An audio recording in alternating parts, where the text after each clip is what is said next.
देखो हमारी ओर, पहचानो हमें, हम वही हैं जो बाण भेद के धरती से धारा निकाल दिया करते थे, जिसमें गिरती हैं सभी नदियां, वो सिंधु हैं हम। सारी दुनिया को वतन कहते हैं, हिंदू हैं हम।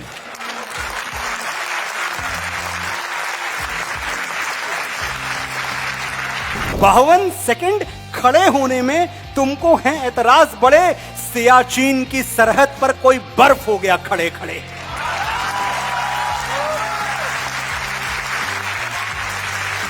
फूलों की तरह तुझको संभाला है हमेशा, कांटों की इबादत नहीं करना मेरी बेटी। 35 टुकड़े होके पहुंच जाए जो फ्रिज में, तू ऐसी मोहब्बत नहीं करना मेरी बेटी।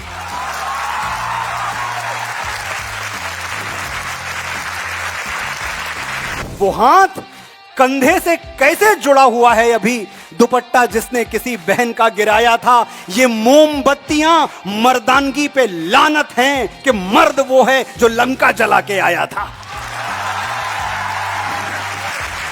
बोलो बजरंगबली की।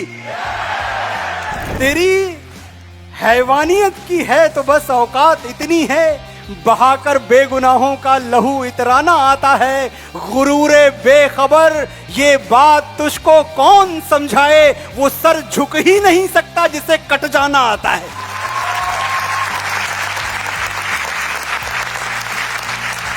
मैं उस भारत से आता हूं जो वीरों की वसुंधरा है। मैं उस भारत से आता हूं जो शांति का पहला शंखनाद और मानवता का अंतिम आसरा है। आज अपना परिचय इसलिए दिया क्योंकि प्रणाम करके परिचय देना हम भारतवासियों की परंपरा है।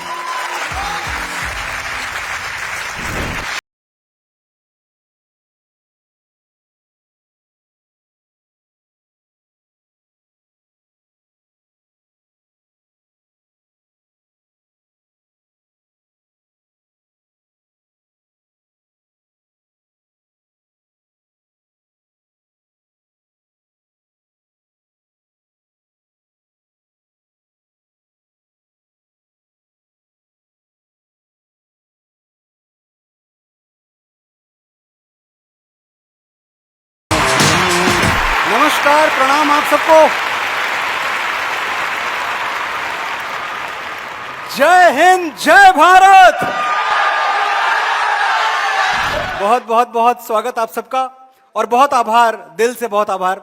साथियों, आज जो विषय मुझे दिया गया है बात करने के लिए, भारत की ज्ञान परंपरा और उसका वैभव, यह विषय मेरे मन के बहुत करीब है और आपके मन के भी करीब होगा।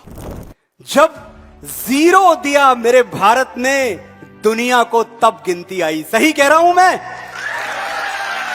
अब आर्यभट्ट का नाम थोड़ी बताना है मुझे, भोपाल वालों को सब जानते हैं। जब जीरो दिया मेरे भारत ने, दुनिया को तब गिनती आई। तारों की भाषा भारत ने दुनिया को पहले सिखलाई। नासा कितना भी क्लेम करता रहे, ये तो मैं और आप भी जानते हैं कि 7,500 वर्ष पहले भगवान राम की जन्मपत्री बना के रख दी थी वाल्मीकि जी ने। एक एक ग्रह, एक एक नक्षत्र की दशा और दिशा लिख दी थी कि कौन सा ग्रह कहां था, किस पोजीशन में था। तो तारों की गणना हमसे पहले तो किसी ने नहीं की थी, यह भी सच है। देता न दशमलव भारत, तो यूं चांद पे जाना मुश्किल था। आप दिखाते रहे वो वीडियोस, आपके नासा वाले जहां वो स्पेस सूट पहन के लोग फुदक रहे हैं। सच हमें भी पता है और सच यहां बैठे हुआ हर कोई जानता है कि एक डेसिमल खाली अगर भारत के गणितज्ञों ने न दिया होता, decimal, Aryabhata and many others, बहुतों का कंट्रीब्यूशन है डेसिमल देने में, एक डेसिमल हमने न दिया होता तो कौन सा अमेरिका चांद पे पहुंचता। कभी वो अंदाजा ना लगा पाते कि चांद से धरती का जो डिस्टेंस है ये है कितना, कैलकुलेट करना मुश्किल था, वहां जाना छोड़िए। देता न दशमलव भारत, तो यूं चांद पे जाना मुश्किल था। धरती और चांद की दूरी का अंदाजा लगाना मुश्किल था। सभ्यता जहां पहले जन्मी है जहां पे कला। अपना भारत वो भारत है जिसके पीछे संसार चला। भारत माता की वंदे। और देखें त्रासदी कि मेरा और आपका यही भारत जिसके पीछे संसार चला, कुछ बुद्धिजीवी बरसों बरस हमारे कान में मंत्र फूंकते रहे कि तुम्हारा तो कुछ था ही नहीं, तुम्हें तो कुछ आता ही नहीं था, तुम्हारे पास तो अपना कहने को कुछ नहीं है, ना तुम्हें लिटरेचर आता था, ना तुम्हें पोइट्री आती थी, ना तुम्हें अदब आता था, ना तुम्हें आर्किटेक्चर आता था, कुछ नहीं था तुम्हारे पास। सब कुछ ये जो कुछ विदेशी आक्रमणकारी जो हमें लूटने आए थे, इनका उपकार माने हम, हमें ये समझाया जाता है, इनका एहसान मानो। अगर ये ना आ गए होते तो तुम्हारे पास कुछ नहीं होता। और फिर मैं लौटता हूं कि जो पहला संग्रहित काव्य है, जिसको पहला ऑर्गेनाइज्ड पोइट्री आप दुनिया की कह सकते हैं, वो वाल्मीकि रामायण है। वो किसने लिखी थी? हमारे ही ऋषि ने लिखी थी। मेघदूत यहीं मध्य प्रदेश की धरती पे खड़ा हूं मैं। आप सबको पता है कि कालिदास आपके ही हैं। 2500 साल पहले मेघदूत यहां लिख दिया गया। आप हमको बताते हैं कि भैया शायरी हमने तुमको दी, वरना तो तुम्हें लिखना नहीं आता था, तुम्हें मिसरा सीधा करना नहीं आता था, म्यूजिक नहीं आता था आपको, म्यूजिक आपको हमने दिया। बताइए, नाद को ब्रह्म कहने वाली पहली संस्कृति है हम। किसने कहा कि नाद ब्रह्म है? हमसे पहले किसी के वहमो गुमान में नहीं था। सामवेद, संगीत का पहला शास्त्र कहते हैं सामवेद को। किसने लिखा भैया? कहां से आया? हमारा है। और फिर भी आप हमको बताते हैं कि नहीं नहीं, तुम्हारे पास अपना कुछ नहीं है। और इतने पे नहीं रुकते हो आप तो ये भी कहते हो कि अगर हमने लाल किला ना बनवा दिया होता, बड़ी इज्जत है लाल किला की हम सबके मन में, हमारी अपनी प्रॉपर्टी है, हमने कुछ मकबरे न बनवा दिए होते तो आपके पास तो कुछ था ही नहीं दिखाने को, आपके पास तो आर्किटेक्चर ही नहीं था। अच्छा, तो हमारे राजा भोज कहां रहा करते थे ये बता दो। कहां रहते थे राजा भोज? राजमहल में नहीं रहते थे। महाराजा विक्रमादित्य, ऐसा ऐश्वर्यशाली जीवन महाराजा विक्रमादित्य कहां रहा करते थे? अहोम राजा वो कहां रहा करते थे? चंद्रगुप्त मौर्य कहां रहा करते थे? चोल वंशी जो हमारे राजा थे वो कहां रहा करते थे? सातवाहन, राष्ट्रकूट, ये सब सड़क के किनारे चटाई बिछा के थोड़ी सोते थे। हमारे माइंड को साथियों कॉलोनाइज किया गया और बरसों बरस कॉलोनाइज किया गया। बार बार गुलाम मानसिकता की तरफ हमें धकेला गया। हमने जिनकी गुलामी की वही हमारे भगवान थे, वही हमारे परमेश्वर थे। लेकिन दुनिया बदल चुकी है। तो आज मैं राजा भोज की इस नगरी में खड़े होकर पूरी दुनिया को, भोपाल वालों का और अपना परिचय देना चाहता हूं। बताऊं कौन है हम? देखो हमारी ओर, पहचानो हमें। हम वही हैं जो बाण भेद के धरती से धारा निकाल दिया करते थे। मैं नाम नहीं लूंगा, आप सब जानते हैं कौन सी कहानी मैं कितनी सुना रहा हूं, कहां से मेरे तार जुड़ रहे हैं, ये सब आपको पता है। आपकी बुद्धिमत्ता पे, आपकी मेधा पे, आपकी प्रतिभा पे मुझे कोई संदेह नहीं है। बगैर नाम लिए भी आप वहां पहुंच जाएंगे जहां मैं आपको पहुंचाना चाहता हूं। देखो हमारी ओर, पहचानो हमें। हम वही हैं जो बाण भेद के धरती से धारा निकाल लिया करते थे। एक उंगली पर गोवर्धन उठा लिया करते थे। एक उंगली इतनी शक्तिशाली थी।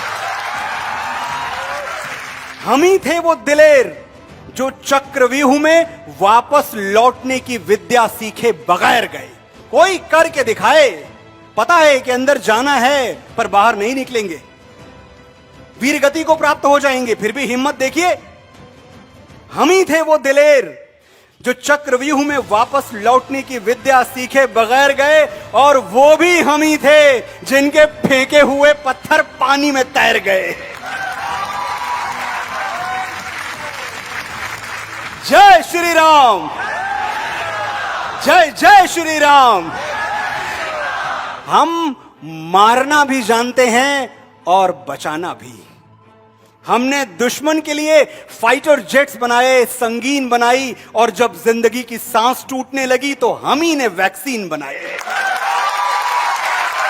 और लिख दिया उस पे सर्वे संतु निरामया। कभी ध्यान से वैक्सीन पढ़िएगा, वैक्सीन के पन्नी पे क्या लिखा हुआ है? सर्वे संतु निरामया, यानी ईश्वर सिर्फ हम पर ही नहीं, प्राणी मात्र पर, मानव मात्र पर करें दया। इतना तो बड़ा दिल है हमारा, जिसमें गिरती हैं सभी नदियां वो सिंधु हैं हम किसी को पराया नहीं मानते, किसी को गैर नहीं कहते। जिसमें गिरती हैं सभी नदियां वो सिंधु हैं हम, सारी दुनिया को वतन कहते हैं, हिंदू हैं हम।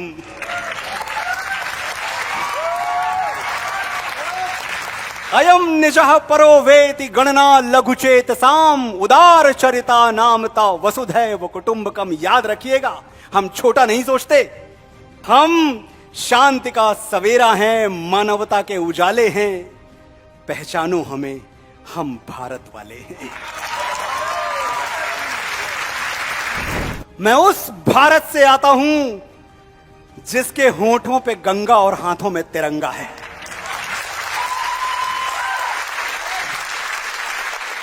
एक बात और बताऊं मैं आपको, जितनी बार हम भारत कहते हैं, भारत, मैं छोटे बच्चों से मिलता हूं, मैं उनसे पूछता हूं what do you mean by Bharat, तो कहते Bharat means India. Bharat does not mean India, let's understand this. Bharat is not India. जाते हैं, इस शब्द के अर्थ में भी जाते हैं। यहां बहुत बहुत बड़े विद्वान बैठे हुए हैं जिनको पता है कि भारत दो धातुओं को मिला के बनता है ये शब्द, भा और रत। अब भा जो धातु है, संस्कृत में उसका प्रयोग हमेशा उजाले के लिए होता है, प्रकाश के लिए होता है। भास्कर, भास्कर मतलब सूरज। भानु, भा है, भानु मतलब सूरज। प्रभात, भा है सवेरा। आभा, भा है उजाला। भा यानी प्रकाश, और रत मतलब किसी चीज में जुटा हुआ, लगा हुआ, साधना रत, शिक्षा रत। भारत जो प्रकाश की खोज में निरंतर जुटा हुआ है, वो भारत है।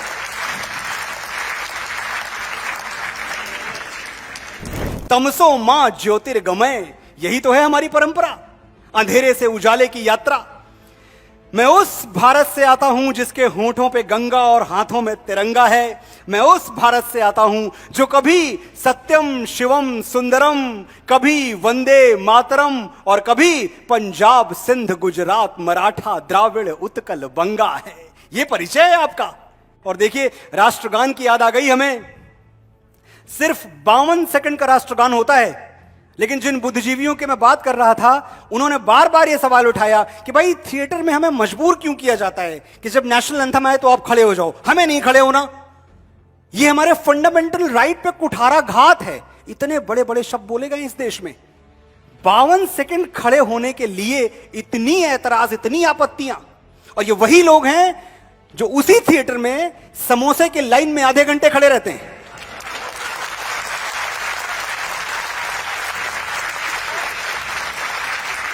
बावन सेकंड खड़े होने में तुमको हैं ऐतराज बड़े।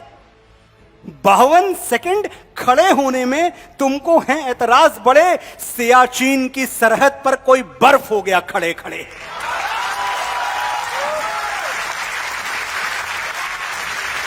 और एक चीज और मैं देखता हूं, वंदे मातरम पे ऐतराज क्यों है? वंदे मातरम पे ऐतराज जो आपका हक है। मेरे भाई, मैं आपसे पूछना चाहता हूं, जो तोले दिल के रिश्तों को बना है वो तराजू क्या? जो तोले दिल के रिश्तों को बना है वो तराजू क्या? अगर दोनों ही भाई हैं तो फिर मैं क्या, तो फिर तू क्या? ये मिट्टी तेरी भी मां है, ये मिट्टी मेरी भी मां है, तो मां को सर झुकाने में मुसलमान और हिंदू क्या?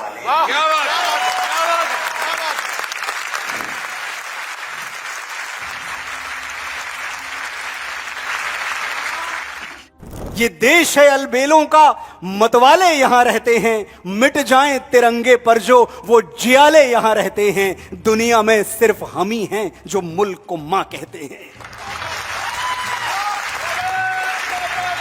जय। मैं उस भारत से आता हूं जो ठुकराए हुए लोगों की शरणस्थली बन जाता है और 7 समंदर पार परदेसियों को भी सिस्टर्स एंड ब्रदर्स कह के बुलाता है। 1893 की बात है, शिकागो का भाषण स्वामी श्री विवेकानंद का। आप में से कौन भूल सकता है? मैं उस भारत से आता हूं जिसने दुनिया को हितोपदेश दिया, कर्म योग सिखाया, लेकिन खुद कभी अपना पराया नहीं सीख पाया। वसुधैव कुटुंबकम के सिद्धांत पे जिया। मेरा भारत वो नीलकंठ है जिसने स्वयं विष पी के पूरी दुनिया को अमृत दान किया। हर हर महादेव, जय महाकाल। मेरा भारत कर्मण्येवाधिकार रस्ते गाता है, तीनों लोकों का स्वामी होके माखन चुराता है और महाअवतार होके भी मां के हाथों मार खाता है। मैया मोरी मैं नहीं माखन खायो, ग्वाल बाल सब बैर पड़े हैं, बरबस मुख लपटायो। कितने सुंदर झूठ बोलते थे हमारे कन्हैया, कितने प्यारे झूठ बोलते थे। और देखें वो मुखमंडल जिसमें मां यशोदा को पूरा ब्रह्मांड दिख गया, कन्हैया उसी मुखमंडल पे मां के तमाचे खाते थे, क्योंकि वो स्त्री उनकी मां थी। मैं गौतम के भारत से आता हूं जहां जनहित के लिए एक राजपुत्र सन्यासी हो जाता है। मैं राम के भारत से आता हूं जहां पिता की एक बात पर बेटा सिंहासन त्याग कर वनवासी हो जाता है। जय श्री राम। मैं उस भारत से आता हूं, मेरी बहनें यहां बैठी हुई हैं, मेरी माताएं बैठी हुई हैं, मेरी बच्चियां बैठी हुई हैं। मैं उस भारत से आता हूं जो स्त्री को उसके स्वाभिमान से पहचानता है। एक कुंवारी मां को महासती कुंती के नाम से जानता है और 5 पतियों वाली द्रौपदी को देवी मानता है। कुंती और द्रौपदी दोनों को हमारे यहां पंच कन्याओं में स्थान दिया गया है। कन्या कहते हैं हम स्त्री भी नहीं कहते, महासती कहते हैं या कन्या कहते हैं। पंच कन्या महारत्ने, ऐसा कहा जाता है कि इन 5 कन्याओं के नाम अगर आप ले लें तो आपके जीवन भर के पातक कट जाते हैं। यह है हमारे समाज में, हमारे सनातन में मान स्त्रियों का।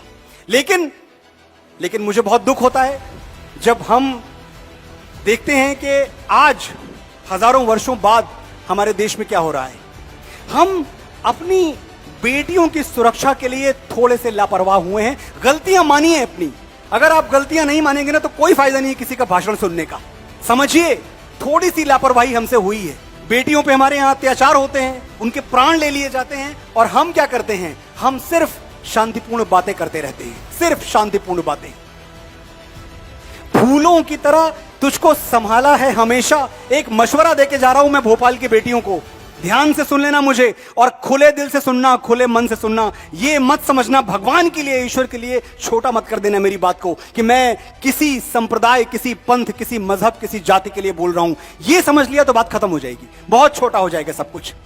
फूलों की तरह तुझको संभाला है हमेशा, कांटों की इबादत नहीं करना मेरी बेटी।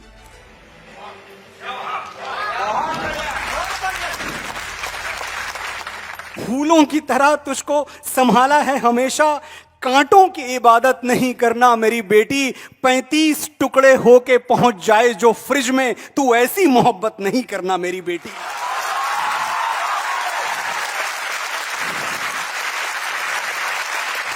हम बड़ी गैर जिम्मेदाराना तरीके से हमेशा एक शब्द इस्तेमाल करते हैं। पहले मुझे भी पता नहीं था, लेकिन मैं इसको अपने जीवन का लक्ष्य मानता हूं कि जो मैं जानूं वो मैं लोगों को बताऊं, उन तक बात पहुंचे। मैं भी हमेशा बोलता रहा, स्त्री के लिए मैं औरत शब्द का प्रयोग करता रहा, हमेशा करता रहा। हम सब करते हैं, कोई बड़ी बात नहीं है। जब आप इसकी स्टडी करते हैं, जब आप इसकी तह में उतरते हैं, तो आपको पता चलता है कि ये शब्द हमारी स्त्रियों के लिए, भारतवर्ष की स्त्रियों के लिए कितना अशोभनीय है। ये अरबी भाषा का एक शब्द है, बड़ी सुंदर भाषा है अरबी, लेकिन कुछ शब्द वैसे संस्कार लिए होते हैं जो संस्कार हमारे साथ नहीं जाते, वो हमारे अपने नहीं है। औरत, ये शब्द अवरा से आता है, अवरा। आप सब अभी गूगल कर सकते हैं, डिक्शनरी में जाकर देख लीजिएगा अवरा का मतलब क्या होता है। अवरा का मतलब होता है योनि। जिसके पास योनि है वो औरत है। सिर्फ एक बॉडी पार्ट से किसी को पहचानना, किसी को संज्ञा देना, सिर्फ एक बॉडी पार्ट से, मुझे शर्म आती है और मैं इनकार करता हूं ये मानने से कि मेरी मां औरत है। मेरी मां स्त्री है, मेरी मां महिला है, मेरी मां औरत नहीं है। और आज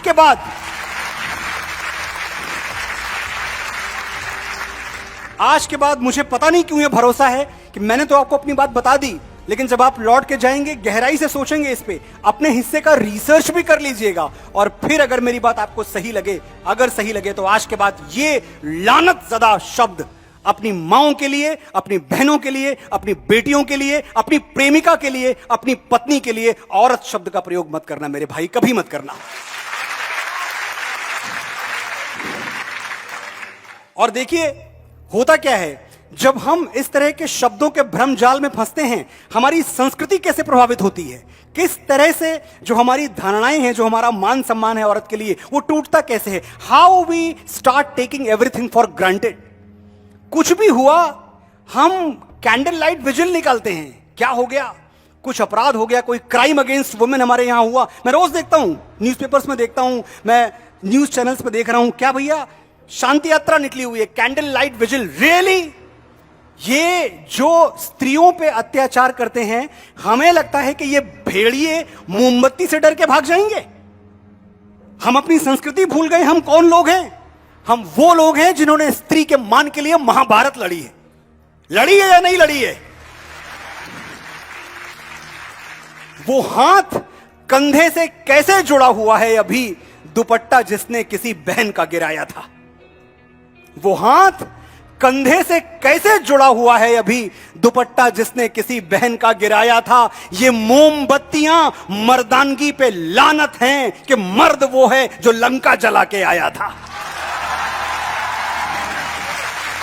बोलो बजरंग बली की। मैं उस भारत से आता हूं जो न कभी रुका, न झुका, न डरा है। मैं उस भारत से आता हूं जो वीरों की वसुंधरा है। मैं उस भारत से आता हूं जो शांति का पहला शंखनाद और मानवता का अंतिम आसरा है। आज अपना परिचय इसलिए दिया क्योंकि प्रणाम करके परिचय देना हम भारतवासियों की परंपरा है। हमारे जो यहां साथी हैं, नौजवान साथी, आप में से बहुत लोग अपने रोल मॉडल्स ढूंढते रहते हैं। ढूंढना ही चाहिए। आपको आपके नायक मिलने बहुत जरूरी हैं, क्योंकि उन्हीं के साथ आप आगे बढ़ेंगे, उन्हीं की रोशनी में आप आगे बढ़ेंगे। मैं कहता हूं राम को अपना नायक बनाइए। ज्ञान परंपरा की बात कर रहे हैं ना हम। भगवान श्री राम को अपना नायक बनाइए। जो राम से सीखता है वो सच्चित आनंद हो जाता है। जो राम से सीखता है वो विवेकानंद हो जाता है।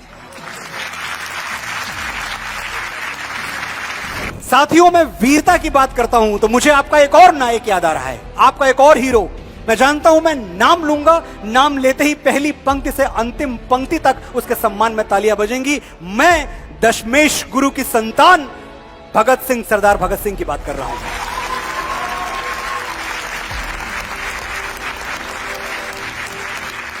1931 फांसी का हुक्म सुनाया जा चुका है। आप देखिए कैसे कैसे वीरों के बेटे हैं हम, कैसे कैसे वीरों की संतानें हैं और कैसे कैसे वीरों से हमारा सजरा मिलता है। कहां पहुंचते हैं हम और कितने बड़े हैं हम और कितने शानदार हैं हम और कितने आलीशान हैं हम। 1931 सरदार भगत सिंह को फांसी का हुक्म सुनाया जा चुका है। लाहौर सेंट्रल जेल की बात है। एक दिन दो अंग्रेज ऑफिसर्स मिलने आते हैं उनसे। रॉबर्ट और बार्कर नाम था उनका। कहते हैं भगत, सिर्फ एक अपॉलॉजी लेटर लिख दो, एक माफीनामा लिख दो, हम तुम्हें माफ कर देंगे। हम भूल जाएंगे कि तुमने क्या क्या किया है। तुमने सैंडर्स को मारा, असेंबली हॉल में बम फेंका, सब भूल जाएंगे हम। बस एक चिट्ठी तो लिखनी है। झुक जाओ भगत, झुक जाओ। सरदार भगत सिंह ने कुछ कहा नहीं, बस मुस्कुरा कर रॉबर्ट और बार्कर की ओर देखते रहे। लेकिन बाजी, उनकी मुस्कुराहट कह रही थी, क्या कह रही थी? कि तेरी हैवानियत की है तो बस औकात इतनी है, बहाकर बेगुनाहों का लहू इतराना आता है। तेरी हैवानियत की है तो बस औकात इतनी है, बहाकर बेगुनाहों का लहू इतराना आता है। गुरूरे बेखबर ये बात तुझको कौन समझाए, वो सर झुक ही नहीं सकता जिसे कट जाना आता है।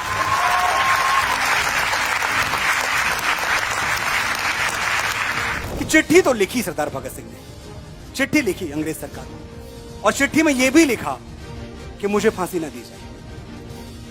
सचमुच ये चिट्ठी में सरदार भगत सिंह ने लिखा था कि मैं अंग्रेज सरकार से गुजारिश करता हूं कि मुझे फांसी ना दी जाए, क्योंकि फांसी अपराधियों को दी जाती है। मैं क्रांतिकारी हूं, मुझे भरे चौराहे पर गोली से उड़ा दिया जाए। वो बेगैरत अंग्रेज सरकार, उसने पहुंचा दिया भगत सिंह को फांसी के तख्ते तक। और भगत सिंह को तो बलिदान होना था, उनको हुतात्मा बनना था, उनको वीरगति चाहिए थी। फिर ठीक है, अगर गोली नहीं तो फांसी ही सही। भगत सिंह जिसके सर पे सेहरा देखने के लिए उनकी मां तरसती रही, तड़पती रही, और जिन्होंने अपनी मां से कह दिया था कि देखो मां, अगर मैं गुलाम भारत में शादी करूंगा तो मेरी दुल्हन सिर्फ मौत होगी, किसी और की मांग में सिंदूर भरने का हक नहीं है मुझे। तू न रो मां कि तू है भगत सिंह की मां, मर के भी लाल तेरा मरेगा नहीं। ये तसल्ली दी थी उन्होंने अपनी मां को कि तू न रो मां कि तू है भगत सिंह की मां, मर के भी लाल तेरा मरेगा नहीं। घोड़ी चढ़ के तो लाते हैं दुल्हन सभी, हंस के हर कोई फांसी चढ़ेगा नहीं।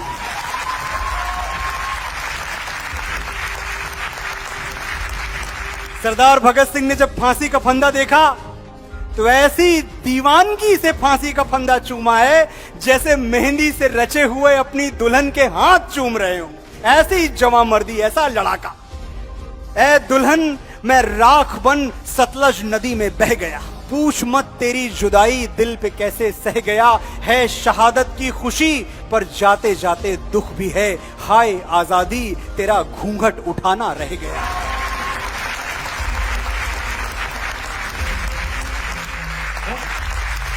जो जीता वही सिकंदर, ये मुहावरा है मेरा और आपका।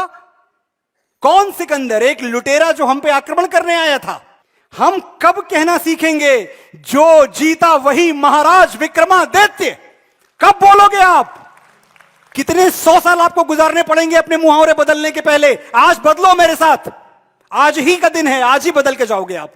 जो जीता वही सिकंदर नहीं, जो जीता वही महाराज विक्रमादित्य, जो जीता वही महाराणा प्रताप। विश्वास मुझे निजवाणी का है, राजपूत कुल प्राणी का, वो झुक सकता है वीर नहीं यदि दूध पिया छत्राणी का। जो जीता वही छत्रपति शिवाजी महाराज। जय भवानी, जय शिवाजी। जो जीता वही समुद्रगुप्त, जो जीता वही बाजीराव बलाड़। कब कहना सीखोगे जो जीता वही बाजीराव बलाड़? 42 युद्ध लड़े, एक के बाद एक भी नहीं हारा, और वो आपका हीरो नहीं है। 42 युद्ध लड़के जीतने वाला आपका हीरो नहीं है। तो आज के बाद जो जीता वही सिकंदर नहीं। मैंने बहुत नाम आपको दिए हैं, आप चूज कर लें इनमें से कोई भी, पर भाइयों बहनों साथियों, आज के बाद जो जीता वही सिकंदर नहीं। ऐसे ऐसे शेरशाह पैदा किए हमने जो 23 साल की नाजुक सी उम्र में दुश्मनों की सेनाएं तबाह करके भारत माता के चरणों पर सर रख के सो गए हंसते हुए। ये दिल मांगे मोर याद आता है, शेरशाह याद आता है, कैप्टन विक्रम बत्रा याद आते हैं, परमवीर। बंकरों पे बम गिरा के बोल जिंदाबाद तू, शेरशाह हरदम रहेगा सरहदों को याद तू। फूंकता जा जालिमों की बस्तियां, दुश्मनों को क्या पता है आग की औलाद तू।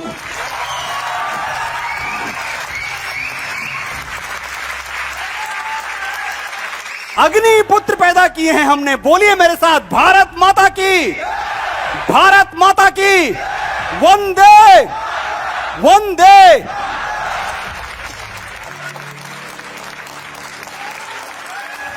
एक बार मेरे साथ आप आवाज लगा दें, जय हिंद, वंदे